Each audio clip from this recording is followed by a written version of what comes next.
exposing the sweet secrets of Peru. Let's dive into desserts that'll make your mouth water and your heart yearn for more. First up, we have the vibrant purple mazamorra, a gem in the Peruvian dessert crown. Imagine boiling purple corn with water, sugar, and a pinch of cinnamon until it bursts with flavor. Then, mix in some lime-infused starch for that perfect jelly-like consistency. Next, meet the turrones, a delightful treat especially famous during Lima's October festivities. Picture this: honey drizzled over layers of flour, butter, and egg mixture, baked to chewy perfection.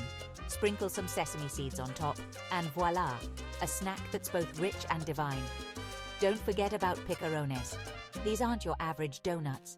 Made from a sweet blend of squash and sweet potatoes, these rings are deep-fried, then bathed in a syrup of chancaca, a magical concoction of unrefined sugar, orange peel, and cinnamon. Last but definitely not least, Peruvian alfajores. These aren't just cookies.